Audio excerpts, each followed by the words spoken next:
नमस्कार। औद्योगिक प्रशिक्षण संस्थानों के समस्त व्यवसायों के लिए अनिवार्य विषय एम्प्लॉयबिलिटी स्किल की पाठ्यचर्या के प्रसंग श्रमिक कल्याणकारी अधिनियम या विधान भाग 2 पर मैं आपको आज प्रशिक्षण प्रदान करूंगा।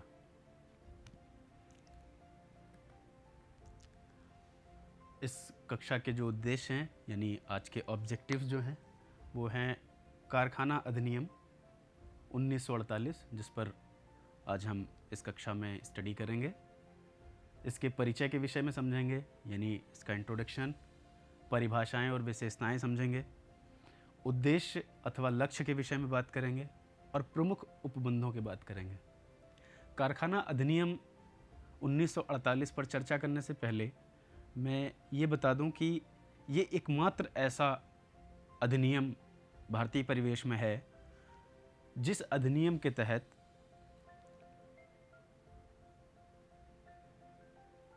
कारखाने में काम करने वाले कामगारों के सुरक्षा के, स्वास्थ्य के और अन्य मामलों के संबंध में संरक्षण प्रदान किया गया है। ये एकमात्र ऐसा अधिनियम है जिसमें स्पेशली धाराओं के अधीन स्पेशली धाराएं बनाई गई हैं जिनके माध्यम से सुरक्षा और स्वास्थ्य के विषय में निश्चित किया गया है कि कामगारों को उचित स्वास्थ्य और उचित सुरक्षा के मध्य काम करना होगा। कारखाना अधिनियम 1948 परिचय एक में 1948 में यह गठित होता है। ये एक बड़ा अधिनियम है, इसमें ज़्यादा धाराएं हैं। ये 1 अप्रैल 1949 को लागू हुआ पूरे भारतवर्ष में। पहले जम्मू कश्मीर को छोड़कर लागू हुआ था, बाद में जम्मू कश्मीर को भी ऐड कर लिया गया संशोधन करके। कुल अध्यायों की संख्या जो है वो 11 है। पहला प्रारंभिक चैप्टर है, चैप्टर वाइज इसे देखें तो पहला प्रारंभिक है धारा 1 से धारा 7 तक, यानी धारा 1 से 7 तक प्रारंभिक चैप्टर के अधीन बताया गया है कि कामगारों को किस प्रकार से चीज़ें दी जाएंगी। दूसरा है निरीक्षक कर्मचारी वृंद, यानी जो इंस्पेक्शन के लिए स्टाफ रखा जाएगा उनके विषय में धारा 7A से 10 तक दिया गया है। उनके स्वास्थ्य की गारंटी, जो स्वास्थ्य की गारंटी की बात कर रहा था, स्वास्थ्य के संबंध में जो धाराएं हैं वो स्पेशली 11 से 20 तक हैं। इन पर हम गहनता से चर्चा करेंगे। सुरक्षा, जो सिक्योरिटी मेजर्स हैं किसी कारखाने में काम करने के, सुरक्षा के जो उपबंध हैं उन उपबंधों को 21 से 41 के मध्य में, धारा 21 से 41 के मध्य में बताया गया है।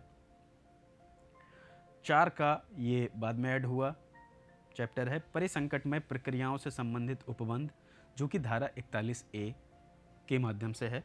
परिसंकट में प्रक्रियाएं यानी जो भी हजार्डियस काम होते हैं, जो प्रोसीजर होते हैं, उनके संबंध में इस चैप्टर में बताया गया है। कामगारों के कल्याण के संबंध में धारा 42 से 50, ये कुल मिला के श्रमिकों के या फिर कहें कि कामगारों के जो कारखाने में कार्य कर रहे हैं उन श्रमिकों के कल्याण के विषय में बताता है। व्यस्तों के काम के घंटे 51 से 66, यानी जो भी लोग काम करेंगे उनके कामों के जो घंटे हैं, आवर्स हैं, उन आवर्स को धारा 51 से धारा 66 में कितने घंटे काम करेंगे, कैसे काम करेंगे, कितनी शिफ्ट में काम करेंगे, वो सारी चीज़ें इस अध्याय के अंदर बताई गई हैं।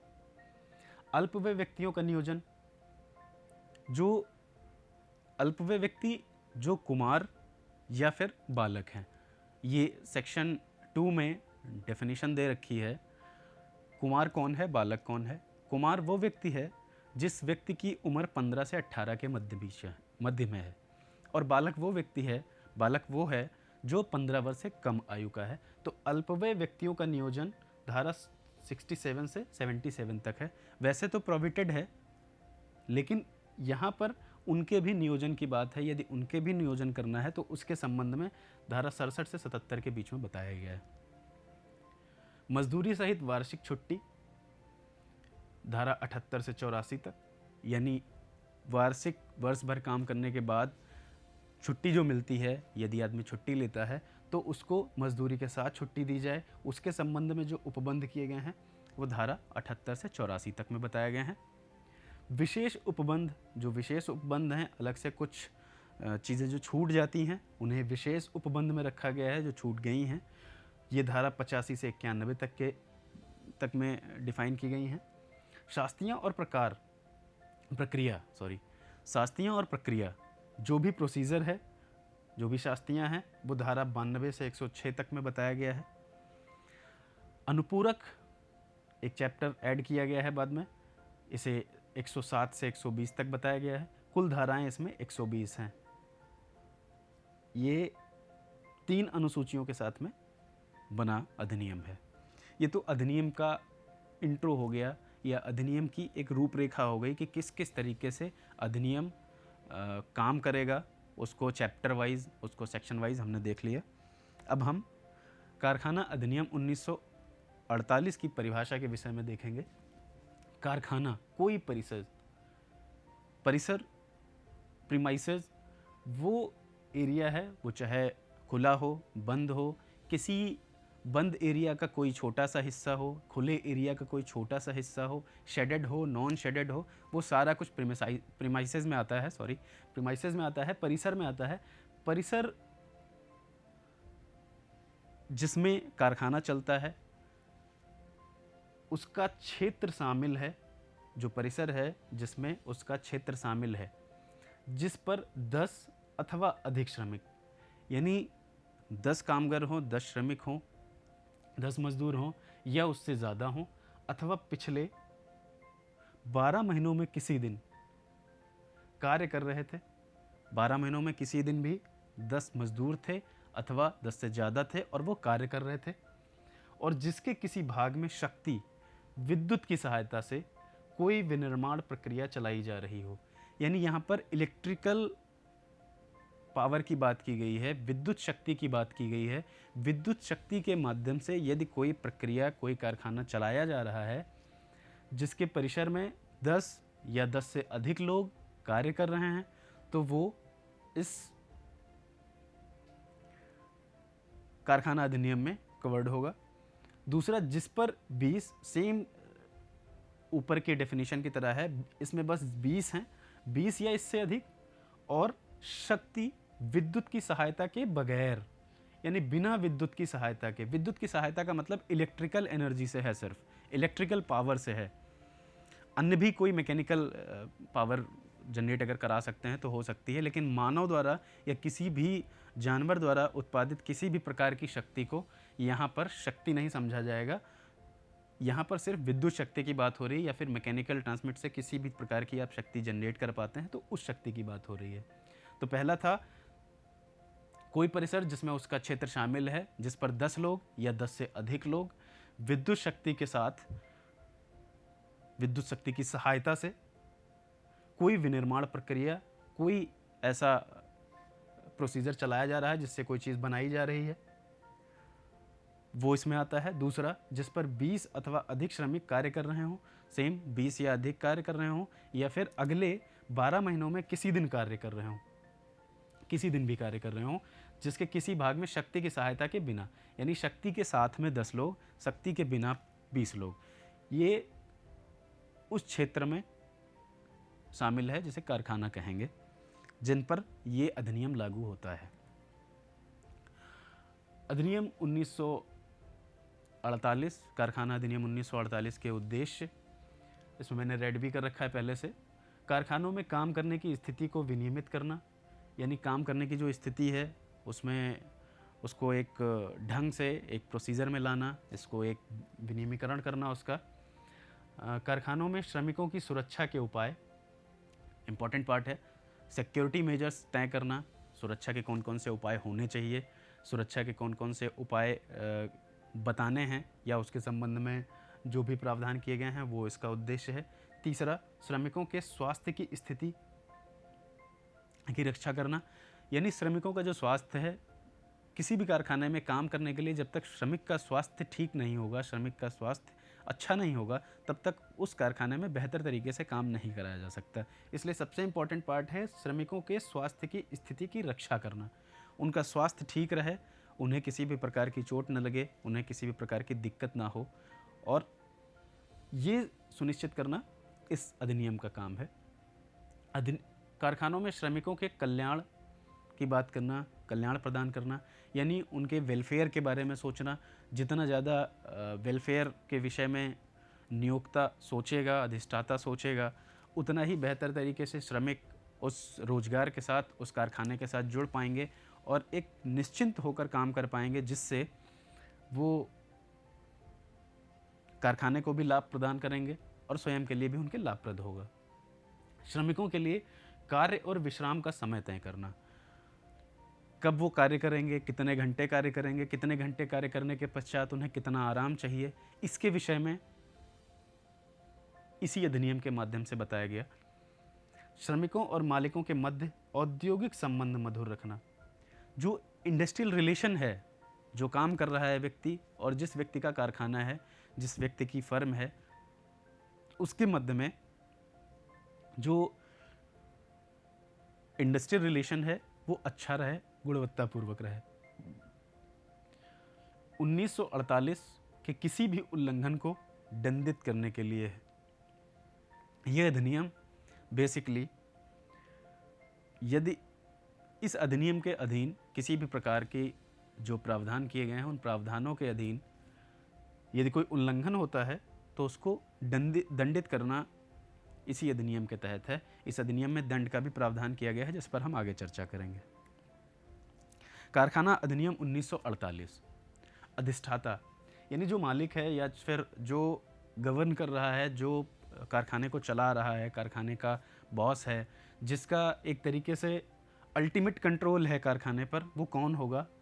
फैक्ट्री का अधिष्ठाता, जिस व्यक्ति के पास फैक्ट्री का पूरा नियंत्रण यानी अल्टीमेट कंट्रोल, जो भी व्यक्ति है उस व्यक्ति के पास उस फैक्ट्री का पूरा नियंत्रण हो, अल्टीमेट कंट्रोल हो, सब तरीके का कंट्रोल हो, वही अधिष्ठाता कहलाएगा। Partner in case of firm, यानी फर्म के मामले में जो पार्टनर होगा वो अधिष्ठाता माना जाएगा।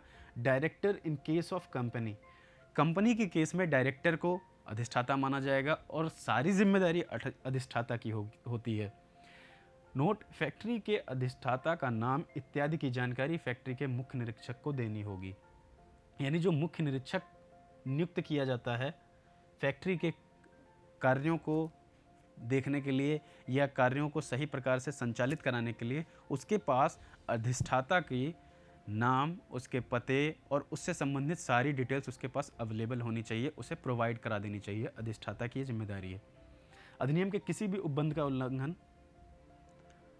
करने पर अधिष्ठाता जिम्मेदार होगा। जैसा कि पहले मैंने बताया, अधिष्ठाता ही जिम्मेदार होगा। किसी भी प्रकार का यदि वायलेशन होता है, इस एक्ट के किसी भी क्लॉज का कोई वायलेशन होता है, तो उसका अधिष्ठाता रिस्पॉन्सिबल होगा। कारखाना अधिनियम 1948।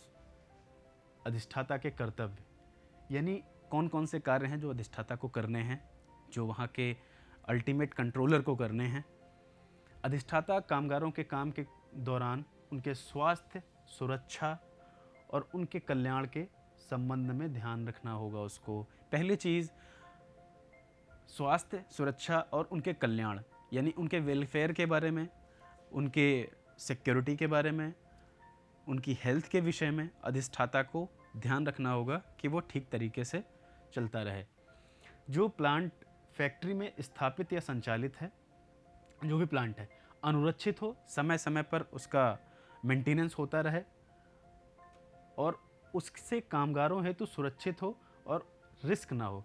यानी समय समय पर उसका मेंटेनेंस होता रहे, जिससे उसमें किसी भी प्रकार का रिस्क श्रमिक को ना उठाना पड़े, कामगार को ना उठाना पड़े और कामगारों की सुरक्षा के लिए इम्पोर्टेंट हो। किसी आर्टिकल को ट्रांसपोर्ट करते समय कामगारों की सुरक्षा का ध्यान रखा जाए। यदि किसी कारखाने के भीतर कोई कार्य चल रहा है और उसमें किसी भी सामान को, किसी आर्टिकल को एक जगह से दूसरी जगह ले जाना है, वो चाहे खुद से ले जाना हो, चाहे लिफ्ट के माध्यम से ले जाना हो, किसी भी ट्रांसपोर्ट तरीके से ट्रांसपोर्ट करना हो, उसे किसी भी तरीके से ट्रांसपोर्ट करना हो, हटाना हो, तो कामगारों की सुरक्षा का ध्यान रखा जाए कि ये ध्यान रखा जाए कि जिस चीज़ से हटाया जा रहा है वो सामान और वो सारी चीज़ें प्रॉपर मेंटेन की गई हैं। कामगारों को कार्य से संबंधित जानकारी, निर्देश, प्रशिक्षण, पर्यवेक्षण प्रदान करें।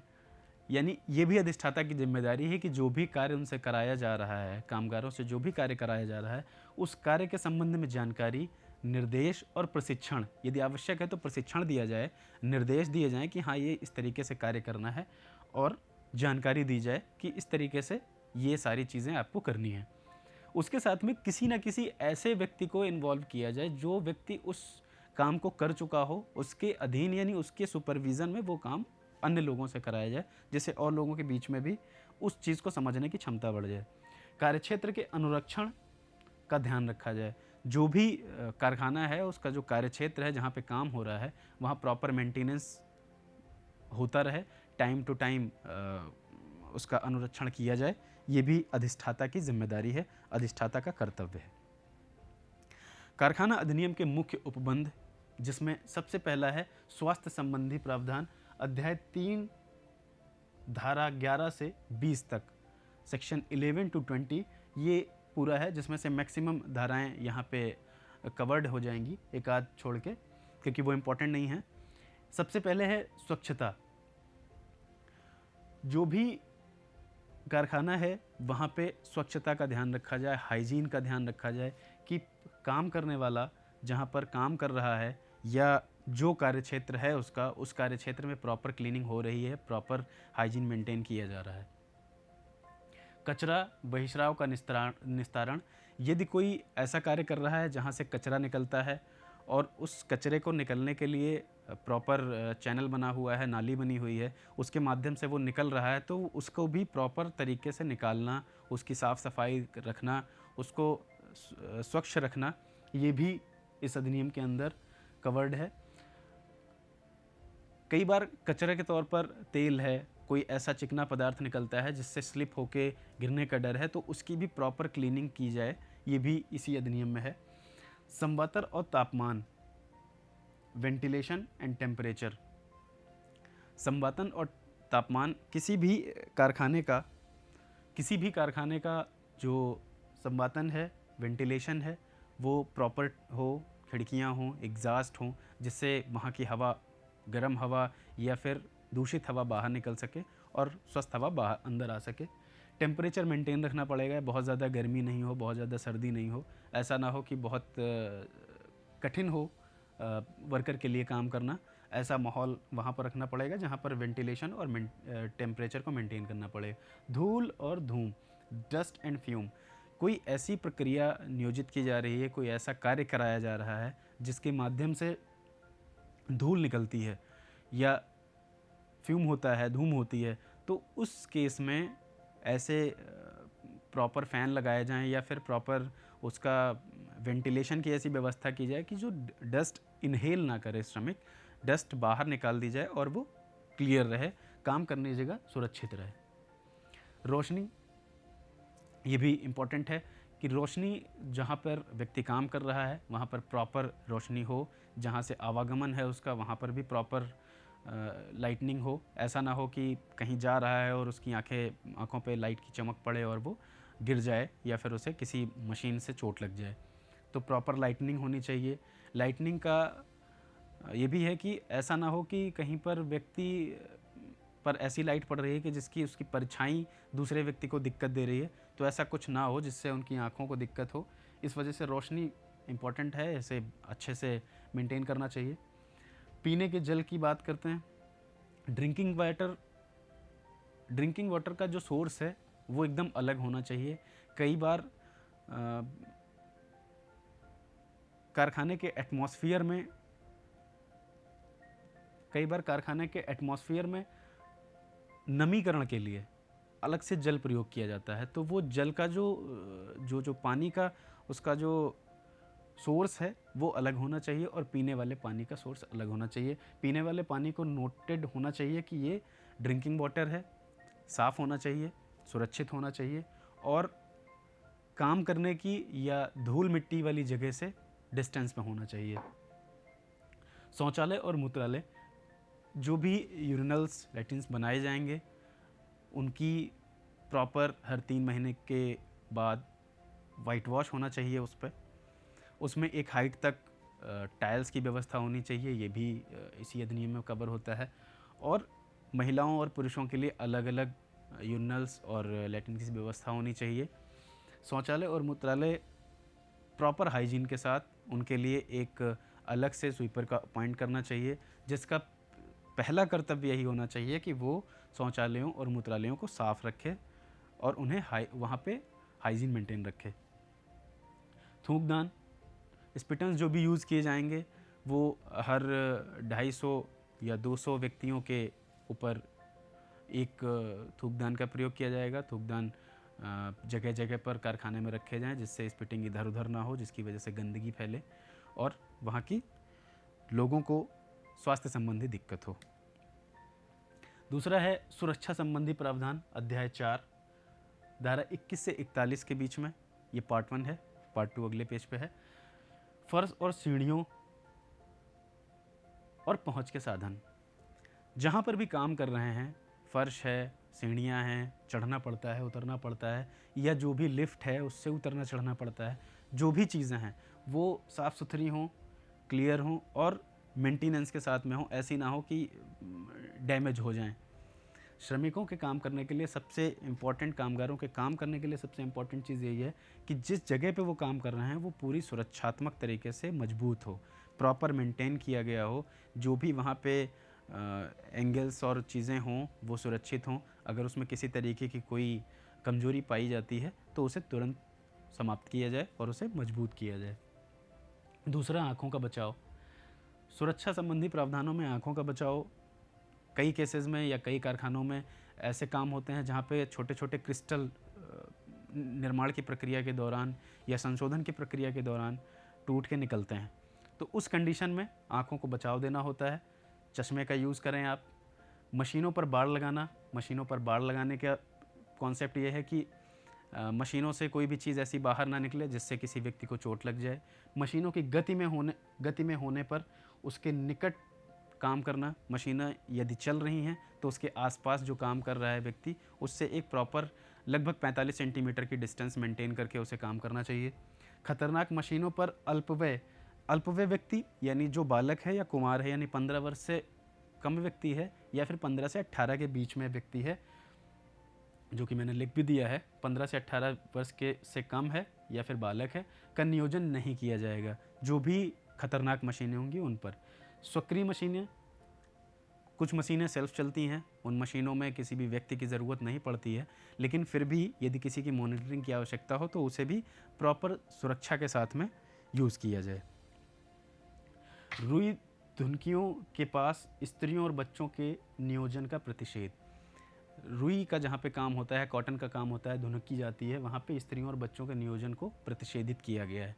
उत्तोलक और उत्थापक, जो भी अपलिफ्ट की जाती हैं चीज़ें या हटाई जाती हैं चीज़ें, उत्तोलक जो होते हैं उनकी जंजीरें, उनका दरवाज़ा, उनका जो केबिन है वो सुरक्षित होना चाहिए और स्ट्रॉन्ग होना चाहिए, उसमें किसी तरीके की शिथिलता ना हो उनकी मेंटेनेंस में।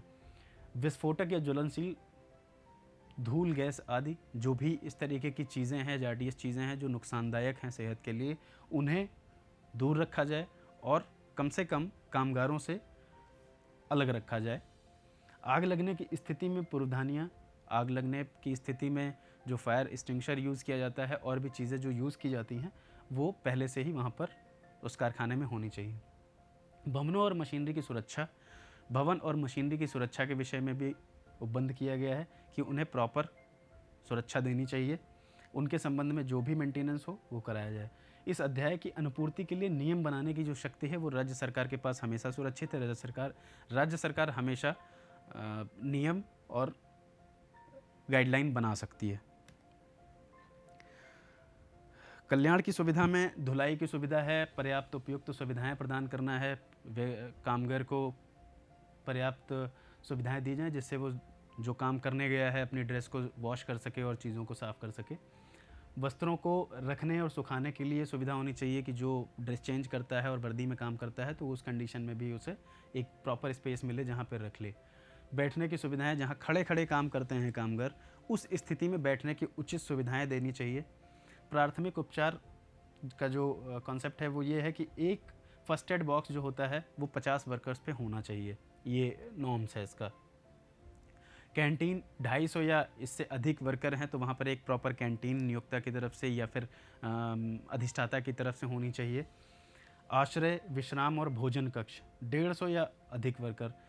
आश्रय विश्राम घर, विश्राम के लिए जगह, और भोजन कक्ष जो होता है वो यहाँ पर जिस कारखाने में 150 या उससे अधिक वर्कर हैं उनके लिए व्यवस्थित होना चाहिए। शिशु कक्ष जो बच्चों के पालन पोषण के लिए है। 30 या मोर, जो 30 महिलाएं हैं या उससे अधिक महिलाएं हैं, उनके जो 6 वर्ष से कम के बच्चे हैं उनके लिए शिशु कक्ष की व्यवस्था होनी चाहिए। कल्याण अधिकारी, एक कल्याण अधिकारी रखा जाएगा जहां पर 500 या उससे अधिक वर्कर कार्य करते हैं। श्रमिकों के कार्य के घंटे, साप्ताहिक घंटे 48 घंटे से अधिक नहीं होंगे। कोई भी व्यक्ति 48 घंटे से अधिक एक सप्ताह में कार्य नहीं करेगा। कार्यकर्ता को काम के 5 घंटे बाद कम से कम आधे घंटे का आराम मिलना चाहिए। जो भी कार्य कर रहा है उसको कार्य करते करते 5 घंटे हो जाएंगे तो उसे आधे घंटे का विराम देना पड़ेगा। सभी अंतराल को मिलाकर काम करने का जो समय है वो 10.5 घंटे से अधिक नहीं होगा। जो भी ड्यूरेशन काम करने का ब्रेक करके हो रहा है वो 10.5 घंटे से अधिक नहीं होगा। ओवर टाइम के लिए सामान्य दर से अधिक अतिरिक्त मजदूरी देनी पड़ेगी। यदि ओवर टाइम आप करा रहे हैं तो उसको अतिरिक्त मजदूरी देनी पड़ेगी। और सुबह 6 बजे से लगा के शाम 7 बजे के बाद महिलाओं को रोजगार पर प्रतिबंध लगाया गया है कि वो किसी भी प्रकार के रोजगार में सम्मिलित नहीं होंगी। उन पर प्रतिबंध रहेगा। 6 से 7, सवेरे 6 बजे से और शाम को 7 बजे के बीच में वो कार्य नहीं करेंगी।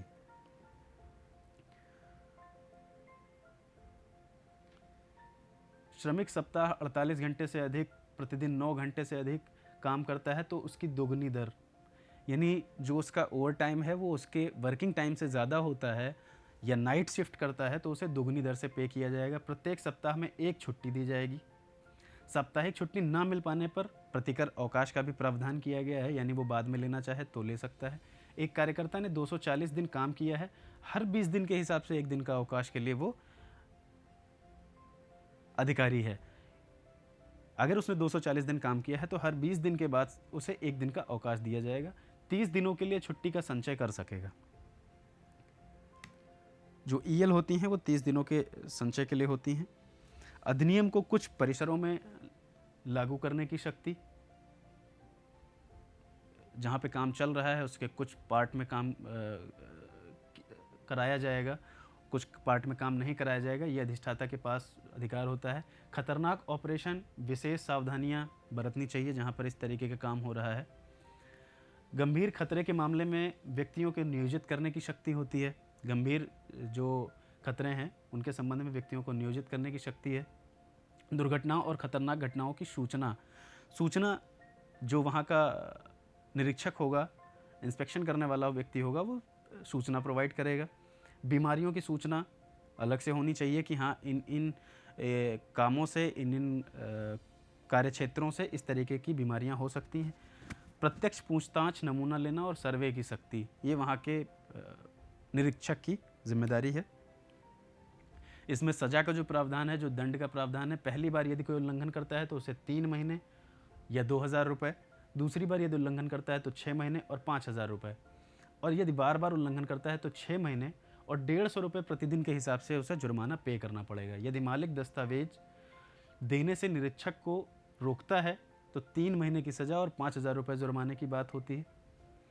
मजदूर किसी धारा का उल्लंघन करने पर 20 रुपये जुर्माना पा सकता है, यानी यदि किसी धारा का उल्लंघन मजदूर द्वारा किया जाता है, कामगार द्वारा किया जाता है तो उसे 20 रुपये का जुर्माना किया जाएगा। फर्जी प्रमाण पत्र पाए जाने पर नौकरी करने पर 1 माह की सज़ा प्लस नियत अर्थदंड, जो भी अर्थदंड लगाया जाएगा वो उसको देय होगा।